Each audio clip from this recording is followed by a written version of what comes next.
जीतते सिर्फ वे हैं जिनमें जीतने की जिद होती है। जी हाँ दोस्तों, मैं हूँ आदेश प्रताप सिंह और आप सभी का मैस्टिट्यूड बाय आदेश सर पे स्वागत करता हूँ। दोस्तों, ये जो लाइन है वो हमारे करंट सिचुएशन के लिए बहुत ही फिट बैठती है, क्योंकि आज के दौर में लॉकडाउन के समय कई सारे स्टूडेंट्स का मैसेज आया है कि सर लग रहा है कि 1 साल पूरे कोई वैकेंसी नहीं आने वाली है। तो दोस्तों, मैं आपको बता दूं कि जब तक कोई चीज़ ऑफिशियल ना हो तब तक उस पे विश्वास नहीं करना है। दोस्तों, वैसे भी आपको हर एक एग्ज़ाम के लिए तैयार रहना है, चाहे वो एग्ज़ाम कभी भी हो। ऐसा तो है नहीं कि अगर आपको डेट आ गई कि 2 महीने बाद एग्ज़ाम है तो क्या आप 2 महीने में तैयारी कर लेंगे? ऐसा कुछ नहीं है। अगर आप इस गवर्नमेंट एग्ज़ाम्स के फील्ड में हैं तो आपको अपना समय इसमें डिवोट करना ही पड़ेगा। तो एक चीज़ को ध्यान में रखिएगा दोस्तों, आपको सिर्फ पढ़ना है। पेपर कब होगा, क्या होगा या जब भी होगा, आप पेपर को क्रैक कर पाएंगे कि नहीं, ये चीज़ आपकी सोचनी है। वो जीतने की ज़िद आपको रखनी है। ठीक है दोस्तों, तो चलते हैं हम अपने सेशंस की ओर। दोस्तों, जैसा आपकी पता है कि हमने डिविजिबिलिटी रूल के 2 पार्ट पढ़ चुके थे, आज तीसरा पार्ट चालू करना है। तो चलिए दोस्तों, शुरू करते हैं। तो दोस्तों, पिछले 2 लेक्चर्स में हमने 2 के पावर n, 5 के पावर n, इन सब का डिविजिबिलिटी रूल पढ़ लिया था। इसके अलावा 3 और 9 का भी डिविजिबिलिटी रूल पढ़ लिया था। तो दोस्तों, अब हम चालू करने वाले हैं डिविजिबिलिटी रूल फॉर 11 यानी 11 से विभाज्यता। अब दोस्तों, बहुत ही इम्पॉर्टेंट है ये चीज़, बस आपको ध्यान से सुनने की ज़रूरत है। दोस्तों, 11 से विभाज्यता का कोई एक नियम नहीं है, इसके कई सारे नियम हैं। मैं कई सारे नियम बताऊंगा 11 के विभाज्यता के। ध्यान सुनिएगा दोस्तों। सिस्टम ये है कि 5 से बड़ा अगर कोई प्राइम नंबर होता है, 5 से बड़ा अगर कोई अभाज्य संख्या होता है, तो उसकी जो डिविजिबिलिटी रूल होती है वो निश्चित नहीं होती है। निश्चित नहीं होती कहने का मतलब कोई एक फिक्स रूल नहीं होता है, उसके एक से ज़्यादा रूल होते हैं। कोई भी ऐसा अभाज्य संख्या जो 5 से बड़ा है, उसका डिविजिबिलिटी रूल 1 से अधिक होता है। तो 11 भी 5 से बड़ा है। ठीक है दोस्तों, तो हम 11 का डिविजिबिलिटी रूल बहुत ही डिटेल में डिस्कस करेंगे। ठीक है दोस्तों, तो बस बने रहिएगा। तो दोस्तों, आइए 11 के डिविजिबिलिटी रूल का पहला मेथड देखते हैं। तो दोस्तों, इसको मैं एक एग्जांपल के तहत समझाऊंगा। ठीक है, जैसे मैंने कोई संख्या ले ली 1 3 8 6। आपको अगर चेक करना है कि क्या ये संख्या 11 से कट रही है या नहीं, तो पहला मेथड ये आप सबको पता होगा, नर्सरी मेथड है, ये सबको पता है। क्या होता है कि विषम स्थान पे रखे अंकों का योग और सम स्थान पे रखे अंकों के योग का अंतर या तो 0 आए या तो 11 का गुणज। कहने का मतलब, इसको मैं देशी भाषा में बोलूँ, विषम स्थान यानी पहला स्थान तीसरा स्थान, सम स्थान यानी दूसरा स्थान चौथा स्थान। तो ये है, तो सारे विषम स्थान पहले जोड़ दीजिए, फिर सम स्थान पहले जोड़ दीजिए, फिर दोनों का अंतर। वो हमेशा क्या आना चाहिए, अंतर, या तो 0 या तो 11 का गुणज। तो इसको अगर मैं इसी को भी थोड़ा सा अगर मैं इसको सरल भाषा में बोलना चाहूँ तो इसको मैं ऐसे बोल सकता हूँ कि अल्टरनेट सम का अंतर या तो 0 आना चाहिए या तो 11 का गुणज। अल्टरनेट सम का मतलब एक एक छोड़कर जोड़ना है। कैसे जोड़ना है, आइए देखिए। अगर 6 से शुरुआत करते हैं तो 8 को छोड़कर 6 3 9।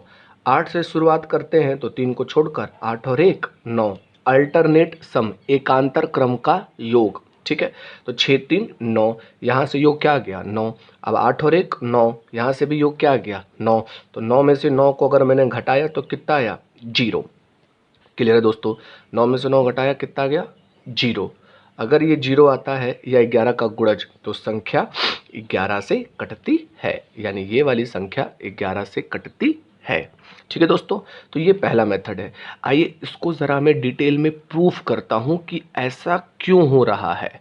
ठीक है दोस्तों, देखते रहिएगा।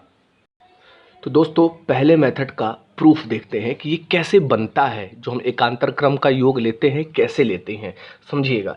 जैसे मान लीजिए मैंने 3 अंकों की कोई संख्या रख ली, ये इकाई का स्थान है, ये दहाई का स्थान है, ये सैकड़े का।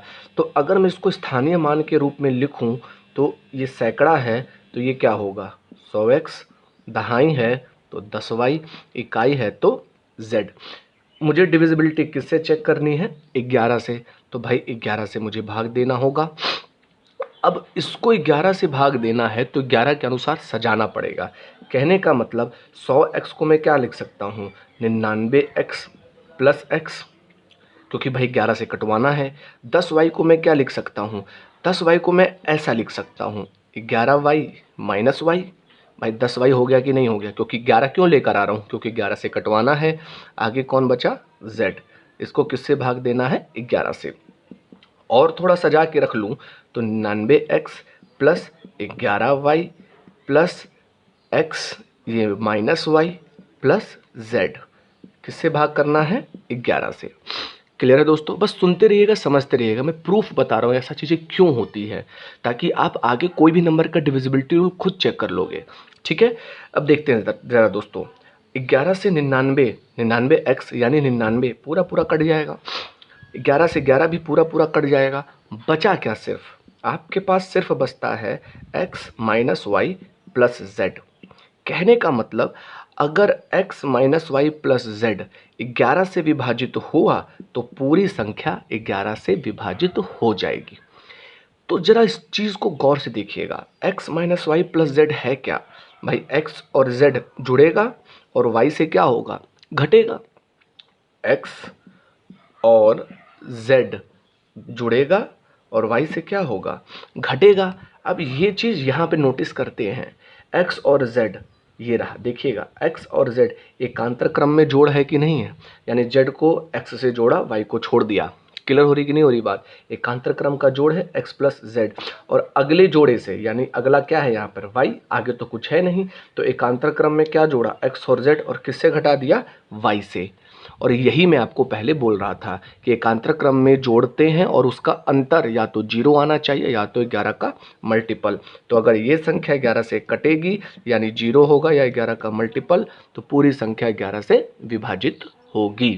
क्लियर है दोस्तों? तो ये था पहले क्वेश्चन का हमारा प्रूफ। ठीक है, आइए दूसरा मेथड देखते हैं दोस्तों। अब 11 से विभाजता का सेकंड मेथड देखते हैं दोस्तों। ये भी बहुत ज़्यादा इंपॉर्टेंट है। ये हम पे डिपेंड करता है कि हम पहला लगाएंगे मेथड या दूसरा, और सबसे ज़्यादा ये डिपेंड करता है क्वेश्चन पर। भाई क्वेश्चन का डेटा कैसा है, पहला वाला लग रहा है कि दूसरा वाला? दूसरा वाला मेथड सीखते हैं ज़रा। जैसे मैंने वही एग्जाम्पल ले लिया 1386, हमें चेक करना है कि क्या ये 11 से कट रहा है या नहीं। तो आपको मैंने बताया जो पहला मेथड था वो एकांतर क्रम का योग था। अब जो दूसरा मेथड है, ध्यान से समझिएगा, कई लोगों ने नहीं सुना होगा ये। जो दूसरा मेथड है वो है कि राइट साइड से दो दो का पेयर बनाना है। भाई 8 और 6 एक पेयर, 3 और 1 एक पेयर। राइट साइड से दो दो का पेयर बना देना है, और जो भी संख्याएं दिख रही हैं उनको जोड़ देना है। फिर से बोल रहा हूँ, राइट साइड से दो दो का पेयर बनाना है और जो भी संख्याएं दिख रही हैं उन दोनों को जोड़ देना है। तो अब देखिए 13 और 86 को अगर मैं जोड़ा तो क्या हो गया? 99। 6 3 9, 8 और 1 9। और ये योग अगर 11 से विभाजित है तो पूरी संख्या 11 से कटेगी। अगर ये योग 11 से विभाजित है तो पूरी संख्या 11 से कटेगी। देखिए 11 9 99 पूरी तरीके से विभाजित है, तो शेषफल कितना आ रहा है भाई? 0 आ रहा है, यानी पूरे तरीके से कट रही है। तो दूसरा मेथड क्या है? राइट साइड से दो दो का पेयर बनाते हैं और जो भी संख्याएं मिलती है उनको जोड़ देते हैं। अगर वो योग 11 से कटता है तो संख्या 11 से विभाजित होगी। आइए दोस्तों ये प्रूफ देख लेते हैं कि ऐसा क्यों होता है, ये भी बहुत ज़्यादा ज़रूरी है। ठीक है दोस्तों, आइए दोस्तों इसका प्रूफ देखते हैं। सबसे पहले आप इसको ऐसे सोचेंगे, बहुत इंपॉर्टेंट है। अगर देखिए, जैसे मान लीजिए मैंने 10 का स्क्वायर को 11 से भाग किया। 10 का स्क्वायर यानी कि 100, सबको पता है। 10 के स्क्वायर को अगर मैंने 11 से भाग किया तो शेषफल क्या आएगा आपका? 1 प्लस का 1। ऐसा मैं क्यों कर रहा हूँ दोस्तों? आपको पता है शेषफल प्रमेय में मैंने बताया था कि मैं जब भी भाग करूँगा या जब भी शेषफल प्रमेय यूज़ करूँगा तो तब ज़्यादा इजी होगा जब हर से अगर हम भाग दें तो अंश में जो शेषफल बचे वो या तो +1 बचे या तो -1। ये चीज़ हमको डिटेल में डिस्कस हो चुकी है।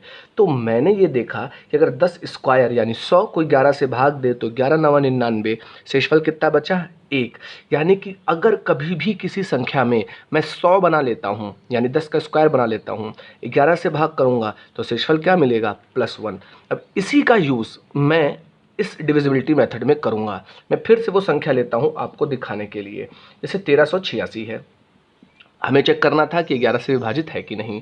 तो अगर मैं इसको स्थानीय फॉर्म में लिखूँ, देखिएगा, अगर मैं इसको स्थानीय फॉर्म में लिखूँ तो क्या मैं इसको 13 गुणे 100 प्लस 86 नहीं लिख सकता? भाई 1386 ही तो है ना, तो 13 गुणे 100 प्लस 86 नहीं लिख सकता। क्लियर है? अब नोटिस करिएगा, 13 गुणे 100, 100 यानी 10 का स्क्वायर प्लस 86 बटे 11। कोई डाउट है यहाँ पर दोस्तों?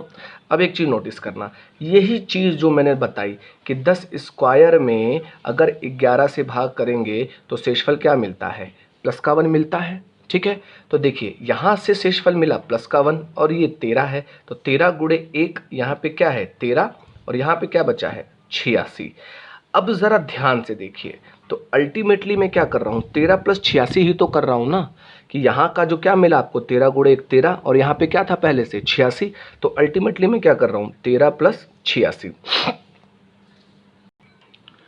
और ये 13 + 86 है क्या, देखिएगा ये 86 यानी राइट साइड से 2 का पेयर और ये 13 राइट साइड से 2 का पेयर, यानी मेरी जो डिविजिबिलिटी रूल थी यहाँ पे प्रूफ होती है कि अगर मैं राइट साइड से 2 का पेयर बना के जोड़ूं तो यहाँ पे क्या हो रहा है, देखिए 99। अगर ये पेयर, अगर ये योग 11 से कट रहा है तो पूरी संख्या 11 से विभाजित है। भाई 9 बार में कट गया तो शेषफल कितना आ गया 0, यानी कि पूरी संख्या 11 से विभाजित है।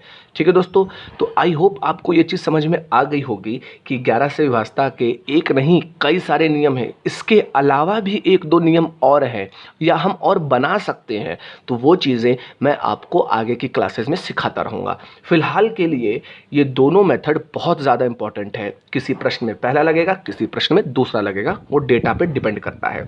आई होप आपको ये चीज़ समझ में आ गई होगी। ठीक है दोस्तों, आइए क्वेश्चंस की ओर बढ़ते हैं या कुछ और एग्जाम्पल्स के तहत मैं आपको समझाता हूँ। दोस्तों एक और एग्जाम्पल के ज़रिए मैं आपको समझाने की कोशिश करता हूँ।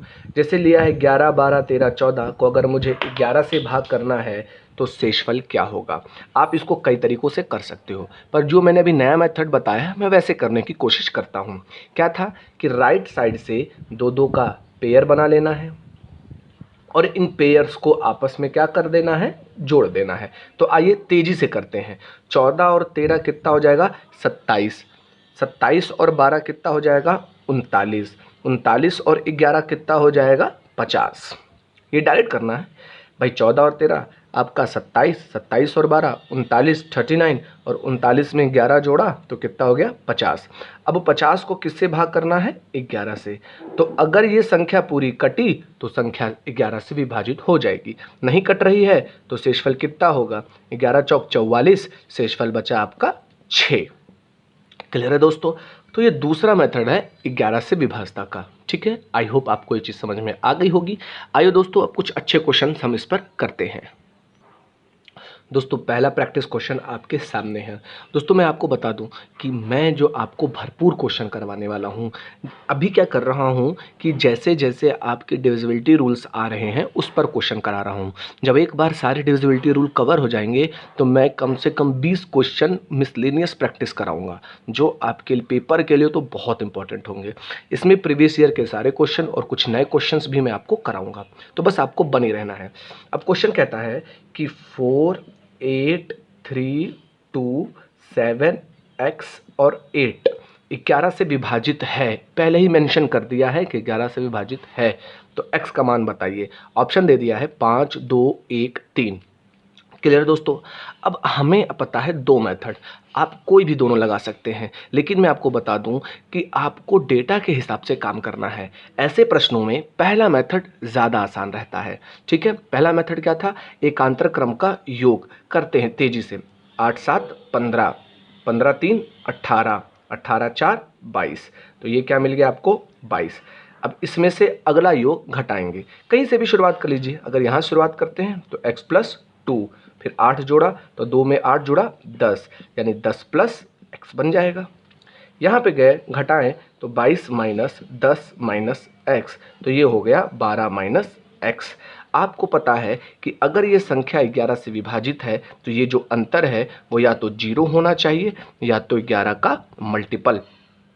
तो देखिएगा, x तो एक संख्या है, संख्या कहाँ से कहाँ तक हो सकता है, 0 से लेकर 9। x क्या है, एक अंक है, x क्या है, एक अंक है, और अंक कहाँ से कहाँ तक हो सकता है, 0 से लेकर 9 तक। तो भैया 0 बनाने के लिए 12 माइनस 12 करना पड़ेगा, लेकिन x की वैल्यू तो 0 से लेकर 9 तक है, तो यानी 0 तो बनेगा नहीं, क्योंकि x बराबर 12 रखेंगे तब 0 बनेगा, और x बराबर 12 रख नहीं सकते क्योंकि x केवल 0 से लेकर 9 तक है। ठीक है दोस्तों, तो अब मुझे इस अंतर को 11 का गुणज बनाना पड़ेगा। तो सबसे अच्छा ये है कि ऑप्शन उठाते हैं और देख लेते हैं कि किसमें 11 का गुणज बन रहा है। जैसे 5 रखा तो 12 में से 5 गया 7, क्या 11 से कटता है, क्या 0 है, नहीं, तो ये ऑप्शन नहीं होगा। 2 रखा तो 12 में से 2 गया 10, क्या 0 है, नहीं, क्या 5 का गुण, क्या 11 का गुणज है, नहीं, ये भी आंसर नहीं होगा। 1 रखा तो 12 माइनस 1, जैसे ही 1 रखा x बराबर 1 पर, तो ये क्या मिलेगा भाई, 11 का गुणज बन रहा है, तो x बराबर 1 पर ये संख्या 11 से विभाजित होगी। क्लियर है दोस्तों, तो आंसर क्या आ गया, x बराबर 1। ठीक है दोस्तों, आई होप आपको समझ में आ गया होगा। आइए नेक्स्ट क्वेश्चन की ओर बढ़ते हैं। अगला क्वेश्चन आपके सामने है दोस्तों, आइए देखते हैं। 7 3 8 a 6 a 11 से विभाजित है तो a का मान ज्ञात करें। ऑप्शन है 6 9 3 1।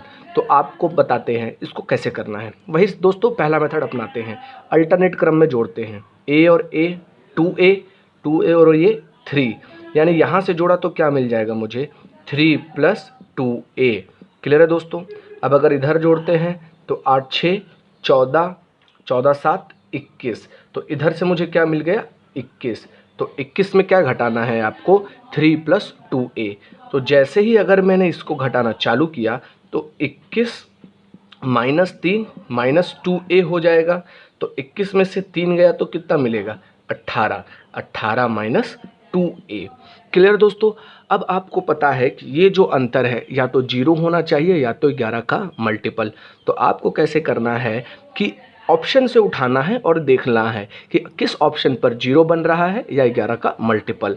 अगर मैंने a बराबर 6 लिया तो 6 दूनी 12, 18 में से 12 गया तो कितना बचेगा, 6, ना 0 है ना 11 का मल्टीपल, ये आंसर नहीं हो सकता।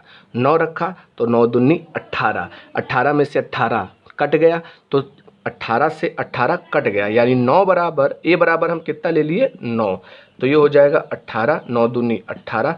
अब ये 0 आ गया, तो 0 आ गया तो आंसर हमने a बराबर क्या ले लिया, 9। क्लियर है दोस्तों। तो आपको वो ऑप्शन उठाना है जिसके लिए ये अंतर या तो 0 आए या तो 11 का मल्टीपल। ऑप्शन हमारा मिल गया था 9। क्लियर है दोस्तों, बहुत सही। आगे बढ़ते हैं दोस्तों, अगला क्वेश्चन आपके सामने है।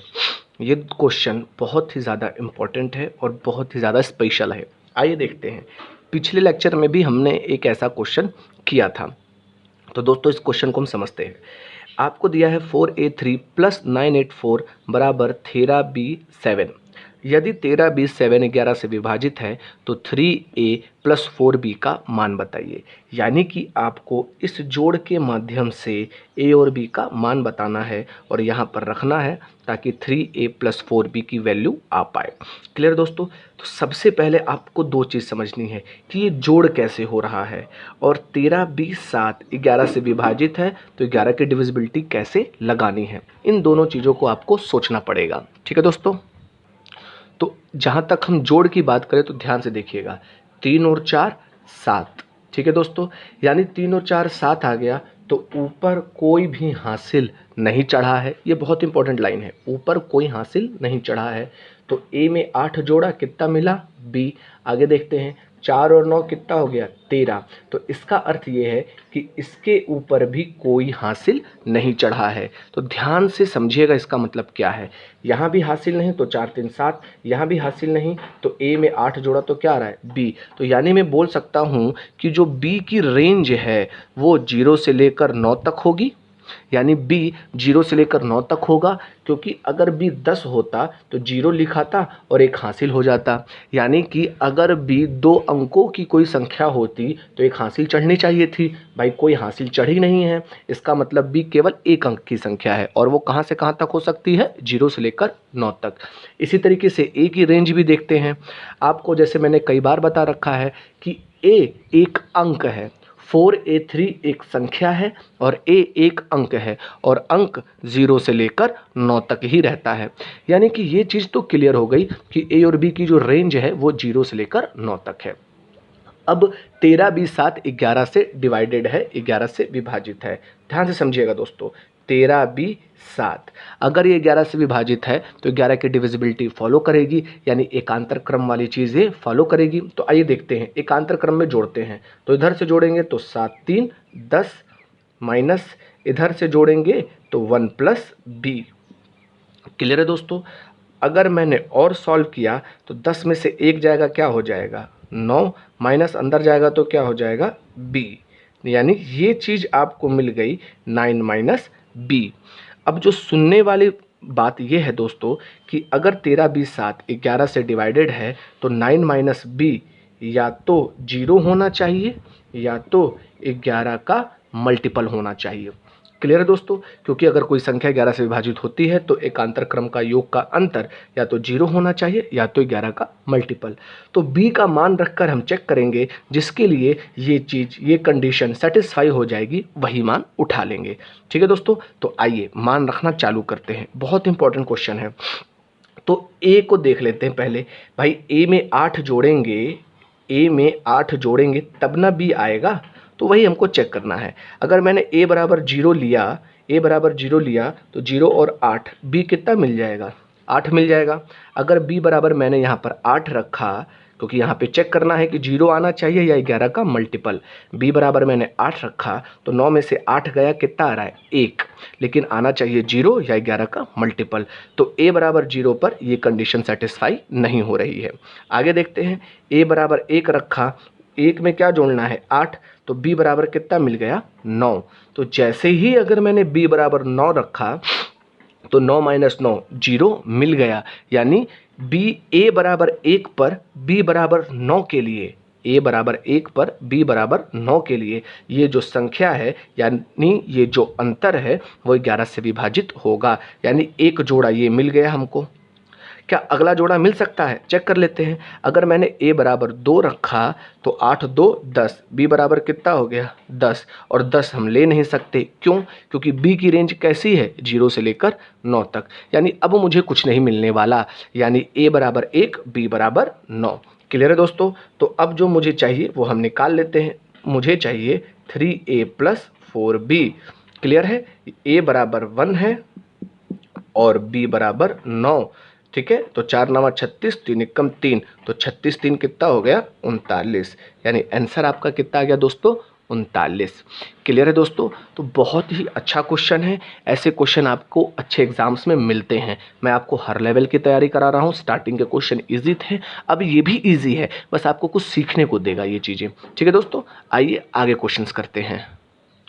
तो चलिए दोस्तों अगला क्वेश्चन करते हैं। ये क्वेश्चन बहुत इंपॉर्टेंट है और पेपर में आता है। यदि n 99 अंकों की संख्या है जिसके प्रथम और अंतिम अंक 2 हैं, यदि n 11 से पूरे तरीके से विभाजित हो तो n के सभी मध्य अंक क्या होंगे। यानी कहने का मतलब है कि जो n है वो कितने अंकों की संख्या है 99 अंकों की, जिसका प्रथम और अंतिम अंक क्या है 2, तो इसके मध्य के अंक बोला जा रहा है। बोला जा रहा है कि n किससे पूरे तरीके से विभाजित है 11 से, यानी ये पूरी संख्या 11 तरीके से पूरी तरीके से विभाजित है। तो इसके मध्य के अंक क्या हैं, ऑप्शन है 1 2 3 4। क्वेश्चन समझ में आ गया। आइए दोस्तों इसको मैं करने का आपको एक बहुत ही अच्छा तरीका बताता हूँ, बस ध्यान से सुनते रहिएगा। दोस्तों मैं इसको ऐसे आपको समझाने की कोशिश करता हूँ। जैसे मान लीजिए मैंने 3 अंकों की संख्या ली, यहाँ पे तो 99 बोला है पर मैंने सपोज 3 अंकों की संख्या ली एक ये रखी 2 और एक रखी 2, बीच में पता नहीं क्या है, लेकिन आपको पता है कि ये 3 अंकों की संख्या, ये 3 अंकों की संख्या आपकी कितनी है भैया, 11 से कट रही है और बीच का अंक मुझे सपोज बताना है। ये 3 अंकों की संख्या 11 से कट रही है और बीच का अंक बताना है। तो दोस्तों आपको पता है एकांतर क्रम का योग, 11 से कटने के लिए एकांतर क्रम का जो योग होता है वो या तो 0 होना चाहिए या तो 11 का मल्टीपल। तो आइए देखते हैं, अगर मैंने एक एक अंतर करके जोड़ा तो 2 और 2 4, यहाँ से तो 4 आ गया। ये संख्या 11 से विभाजित है तो ये वाला जो बीच वाला नंबर क्या होना चाहिए, ये 4 ही तो होगा। क्यों होगा, तभी तो ये अंतर आपका 0 आ पाएगा और ये अंतर जब 0 आएगा तभी तो ये संख्या 11 से कटेगी, यानी 2 दूनी 4, तो बीच का जो अंक है वो भी आपको क्या मिला, 4 ही मिला। समझ में आ रही बात दोस्तों, क्लियर है ना कि भाई 2 दूनी 4, संख्या को 11 से विभाजित करने के लिए अंतर को 0 बनाना पड़ेगा। अगर यहाँ का योग 4 है तो बीच में क्या करना पड़ेगा, 4। ये तो 3 अंक था, मान लीजिए 4 अंक ले लेते हैं भाई, बीच में गैप। ठीक है दोस्तों, आपने 3 अंक में पकड़ लिया कि बीच में क्या आ रहा है, 4, तो यहाँ भी 4 भर के सोच लेते हैं ज़रा एक बार कि क्या अब ये 4 अंकों की संख्या 11 से कट रही है। वैसे ही जोड़ते हैं भाई, 4 और 2 6, यहाँ से भी 4 और 2 6, तो 6 माइनस 6 कितना हो गया, 0। अभी भी 11 से घट रही है, तो 3 अंक भी चेक कर लिया, 4 अंक भी चेक कर लिया। मान लीजिए एक और चेक कर लेते हैं, 5 अंक देख लेते हैं दोस्तों। अगर मैं 5 अंक भी आपको दिखा दूं, ठीक है, बीच में क्या भर लिया हमने, 4। आइए जोड़ के देखते हैं, तो अगर मैंने जोड़ा तो 4 2 6, 6 2 8, ठीक है, और भाई यहाँ वाली जुड़ गई। अब यहाँ से चालू करते हैं तो 4 और 4 8, तो अभी भी क्या हो रहा है, 8 माइनस 8, यानी अंतर कितना आ गया, 0। अभी भी संख्या 11 से विभाजित है, यानी कि मैं ये बोल सकता हूँ कि चाहे 3 अंक हो, चाहे 4 अंक हो, चाहे 5 अंक हो, अगर प्रथम और अंतिम अंक 2 है तो बीच में मैंने क्या भरा है, 4 ही तो भरा है ना। उसी तरीके से अगर 99 अंक की भी संख्या होगी तो भी मैं बीच में क्या भरूंगा, 4 ही तो भरूंगा। तो उत्तर मेरा सीधे सीधे क्या आ गया, 4 आ गया दोस्तों। ध्यान से समझिएगा दोस्तों, इस तरीके के प्रश्न को करने के यही मेथड है, क्योंकि 99 अंक आप ना लिख पाएंगे ना सोच पाएंगे, तो आपको इसको छोटे छोटे एग्जाम्पल से करेक्ट करना होता है। तो 3 अंक का पहले मैंने देखा तो बीच में क्या भराया, 4, भाई प्रथम और अंतिम अंक 2। 4 अंक का देखा, बीच में क्या भरा मैंने, 4। 5 अंक का देखा तो बीच में क्या भरा, 4। उसी तरीके से 6 7 8 9 99 अंक भी होंगे तो भी बीच में क्या भरूंगा, 4। क्लियर है दोस्तों, तो बहुत ही इंपॉर्टेंट क्वेश्चन है, ये पेपर में आता है। ठीक है, आइए एक और अच्छा क्वेश्चन करते हैं। आप चीज़ों को एक बार ज़रूर रिवाइज करिएगा, कोई चीज़ समझ में ना आए तो कमेंट बॉक्स में ज़रूर कर दीजिएगा। ठीक है दोस्तों, आइए नेक्स्ट क्वेश्चन करते हैं। तो दोस्तों आज का ये अगला क्वेश्चन आपके सामने है, ये बहुत ही ज़्यादा इंपॉर्टेंट है। n बराबर 1 2 3 4 5 6 7 8 9 10 11 12 ऐसे करते करते 40 41 42, यदि n को 11 से विभाजित करे तो शेषफल क्या होगा। तो दोस्तों ध्यान से समझिएगा, मैंने n बराबर लिख लिया है 1 2 3 4 5 6 7 8 9 10 11 12 40 41 42। अब गौर से समझिएगा, अगर इसको 11 से विभाजित करें तो शेषफल क्या होगा। तो दोस्तों आपको पता है कि 11 से विभाजित करने के लिए आपको क्या करना पड़ेगा, एकांतर क्रम का योग लेना पड़ेगा। परंतु अगर इस प्रश्न में हमने एकांतर क्रम का योग लिया तो वो चीज़ हमसे हो ही नहीं पाएगी, क्योंकि ऐसे 2 से 1 फिर 0 फिर आगे करते करते बहुत ही ज़्यादा तकलीफ हो जाएगी। तो अब हमें क्या करना पड़ेगा, दूसरा मेथड जो हमने लगाया था अब हमें वो करना पड़ेगा। समझ में आ रही ना दोस्तों, इसीलिए मैंने इस प्रकार के डेटा के लिए ही दूसरा मेथड बताया था। और दूसरा मेथड क्या है, राइट साइड से 2 2 का पेयर बनाना है। तो आइए 2 2 का पेयर बनाते हैं। तो अगर 2 2 का पेयर बनाएंगे तो ये आपको मिल जाएगा दोस्तों, यहाँ से 42 41 40 ऐसे करते करते करते आएंगे, ये 12 ये 11 ये 10। क्लियर दोस्तों, तो ये तो 2 2 का पेयर मिल गया। आपको ध्यान रखना है 2 2 का पेयर बनाना है, तो अगला का जो 2 पेयर मिलेगा वो 89 होगा। 9 पे मत लगा देना, 2 2 का पेयर बनाना है।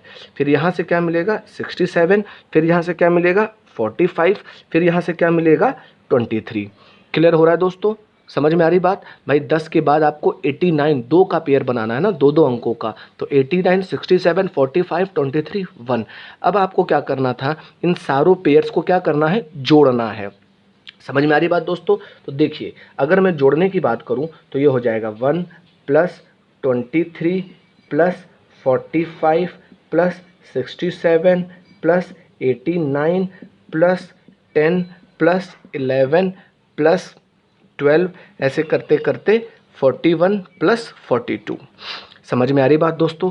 अब ध्यान से समझिएगा, बहुत ही बढ़िया क्वेश्चन बता रहा हूँ मैं आपको। अब इनको जोड़ते हैं।